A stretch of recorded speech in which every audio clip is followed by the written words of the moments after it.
ఈ యొక్క మీడియా సమావేశానికి ఇచ్చేసిన మీడియా మిత్రులందరికీ కూడా నా హృదయపూర్వక నమస్కారాలు. మరి 2014లో జనసేన పార్టీ ఎప్పుడైతే మార్చి 14వ తారీఖున ఆవిర్భవించిందో ఆ రోజు నుంచి కూడా నేను రాజకీయాలకి అరంగేట్రం చేయడం జరిగింది. ఎందుకంటే అంతకుముందు నేను రాజకీయాల్లో లేను. నా రాజకీయ ప్రయాణం పవన్ కళ్యాణ్ గారు జనసేన పార్టీ 2014 మార్చి 14న ప్రారంభించిన రోజు నుంచి ఆ రోజునే ఒక ఉచిత మెంబర్షిప్ లింక్ ఒకటి పెట్టి వెబ్సైట్ ద్వారా ఇస్తే ఆ రోజునే సభ్యత్వం తీసుకుని అప్పటి నుంచి కూడా జనసేన పార్టీతోనే నా ప్రయాణం జరుగుతుంది.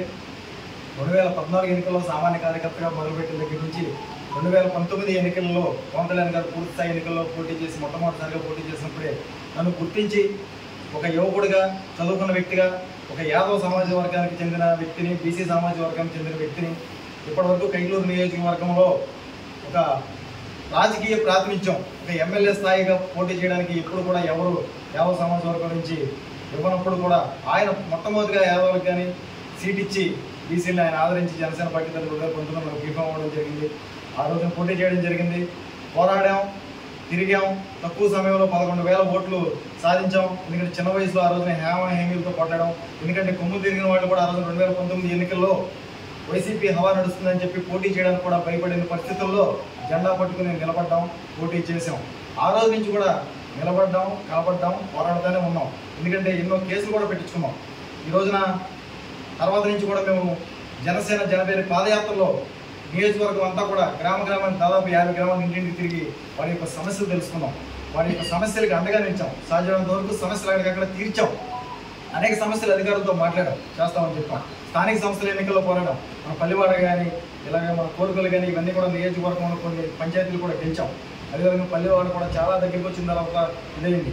అనేక రకాలుగా మనం పోరాడుతున్నాం. తర్వాత ఉప ఎన్నికలు వచ్చిన తర్వాత కూడా మొన్న ముదిరేపల్లి మండలంలో గుణదూరు గ్రామ పంచాయతీ ఉప ఎన్నికలు వస్తే దానికి ప్రచార సామాగ్రి కూడా మొత్తం కూడా జనసేన పార్టీ తరఫున నేను దానికి సమకూర్చి ప్రచార సామాగ్రి కానీ, నా ప్రచార రథం కానీ, దానికి ఆర్థిక వనరులు కూడా నేను డబ్బులు పంపించి దానికి ఆ యొక్క ఎన్నికల ఖర్చు కూడా చూసుకుని ఆ రోజున మనం పార్టీ తరఫున నిలబడే వాడికి అండగా నిలబడాలని చెప్పి నిలబడడం జరిగింది. కరోనా సమయంలో కూడా ఈ రోజున ఎవరైతే ఎమ్మెల్యే సీట్లు ఆశిస్తున్నామని చెప్పేసి ఆశావహులుగా ఉన్నారో వాళ్ళు ఎవ్వరూ కూడా నేను ఖచ్చితంగా గుండె మీద చేసి చెప్పగలను. ఎవ్వరూ కూడా కరోనా సమయంలో వాళ్ళ సొంత డబ్బులు జేబుల నుంచి రూపాయి తీసి ఖర్చు పెట్టింది లేదు. నేను ఇంటింటికి కూరగాయలు నాకు సాధ్యమైనంత వరకు కొన్ని గ్రామాల్లో ఇంటింటికి కూరగాయలు కూడా పంచి ప్రజల తరఫున అండగా నిలబడ్డాను. మొన్న సంక్రాంతి కానుక కింద పేద ప్రజలందరికీ కూడా నియోజకవర్గ వ్యాప్తంగా 5,000 మందికి, అంగన్వాడీ మహిళలకి 100 మందికి, కొన్ని మండలాల వారికి అందరికీ కూడా 5,000 మందికి దాదాపుగా ఎంతో విలువైంది మనకి సంక్రాంతి కానుక అందజేసి ప్రజలకి నా వృతాభక్తి సాయంగా సేవా కార్యక్రమం చేయడం జరిగింది. అదేవిధంగా ఈ రోజున మనం అధికారులు ఉన్న వాళ్ళు మనం అనేక ఇబ్బందులు గురి చేస్తున్నప్పుడు కూడా ఏదైతే జగన్మోహన్ రెడ్డి ఒక ఫ్లెక్సీలు వేసి పేదలకి పెద్దదానికి యుద్ధం అని చెప్పేసి పవన్ కళ్యాణ్ గారిని అవమానిస్తూ వేశారో, తెలుగుదేశం పార్టీని పవన్ కళ్యాణ్ జనసేన పార్టీని కలిపేశారో, ఆ రోజు కూడా ఎవరు కూడా నిలబడి ఆ ఫ్లెక్సీలు పీకి ఎదురుగా ఫ్లెక్సీలు వేసి దమ్ముగా నిలబడిన వాళ్ళు ఎవరూ లేరు. కైలూరు నియోజకవర్గంలో మేము నిలబడ్డాం. ఆ రోజు నేను నిలబడ్డాను. పోలీసులు నన్ను తీసుకెళ్లి స్టేషన్ తీసుకెళ్లి అరెస్ట్ చేయడం జరిగింది.